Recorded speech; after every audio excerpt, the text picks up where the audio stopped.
recap the language of the Hebrew man. The Edenics project, led by Isaac Moseson, attempts to verify the veracity of a crucial Genesis episode even farther back in the mist of our prehistory. The Tower of Babel is a myth, right? Well, keep your eyes and ears open. You're in for a surprise.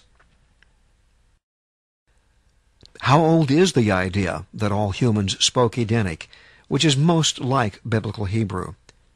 Well, Adam and Eve in the Garden of Eden were factory installed with this language program just over 5,700 years ago. This original mother tongue was scrambled into 70 languages that kept on breaking up at a tower in Shinar, or Sumer. This site is later known as Babel. This traditionally happened in the year 1996 after the creation of man. Do the math. Scientists studying language and genetics have concluded that all people do come from one woman's genes. Just for fun, they call her Eve. Today's linguists finally accept the fact that the whole planet spoke one language. They call it Proto-Earth. Here on the screen, at the top, is that verse in Hebrew. It's okay if you can't read it. Everything in Edenics is put into keyed English letters, but you'll know how the Hebrew was spelled. In Hebrew, this verse sounds like Vayehi kol haaretz safa achat udivarim achadim. In the book, you'll learn how to hear words like whole, earth, speech, words, and each. Whether you're a rabbi, minister, priest, or atheist, a professor of Semitic studies, or someone who doesn't know an aleph from a beit, you have much to learn and enjoy about Edenics. This is pre-Jewish, back to Eden. We will learn how we are all cousins, how words from all languages are cognates, are related.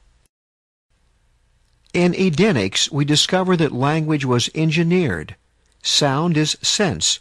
Music is meaning. Just as Adam and Eve carried the genes for all the later diversity of human population, every Edenic letter has a range of different sounds within that same part of the mouth. An intelligent designer made this original language system to be very versatile and to be spun off into all African, Asian, European, and Native American languages. The aleph can be any vowel. The beit can shift to any lip letter or bilabial.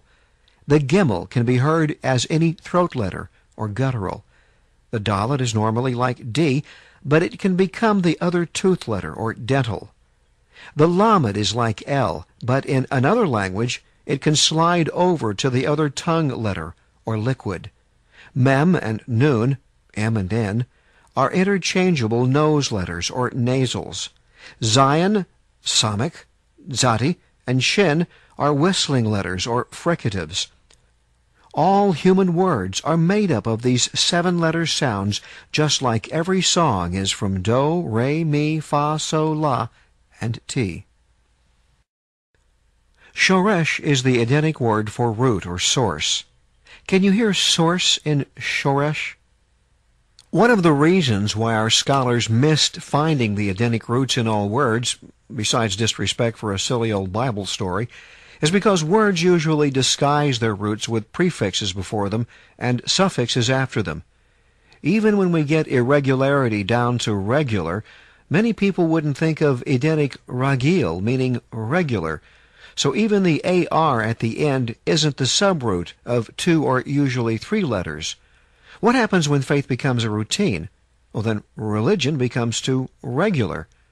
We'll soon see how letters can shift locations, not just sounds. So religion is from ragil too.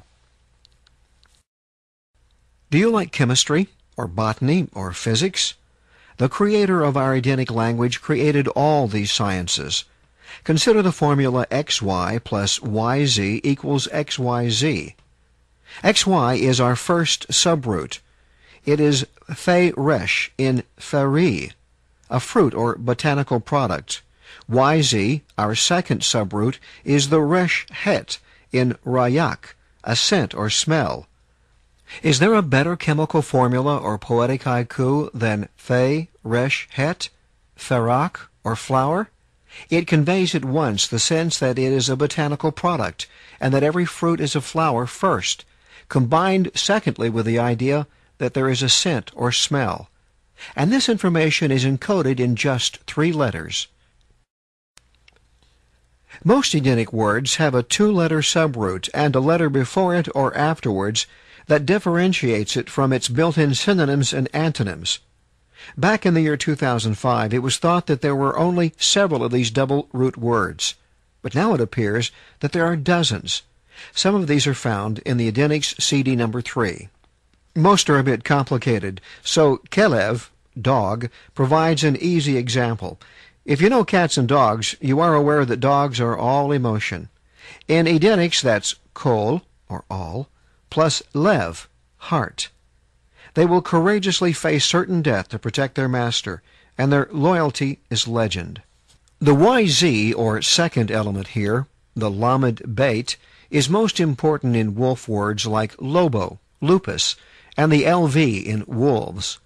The Hebrew wolf word, ze'ev, did not appear among the world's words for wolf. The word kelev did.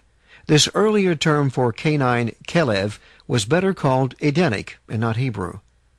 On Noah's Ark, there might have been only one pair of canines.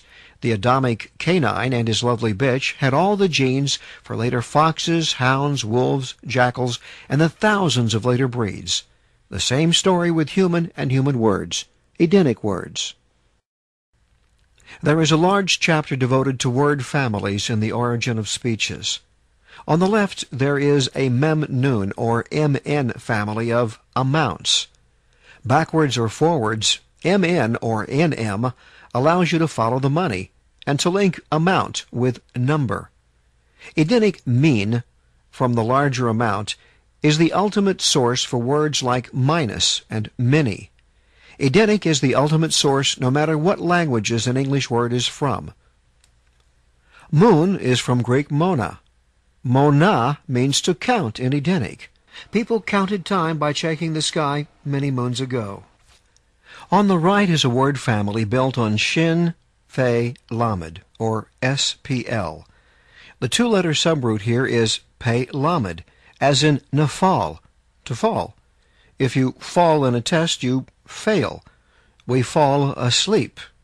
We also slip and slump into slumber. Now, whether you read the notes as SPL or SLP, or have an added N or an M in the way, the message remains the music, and the sense is in the sound. There are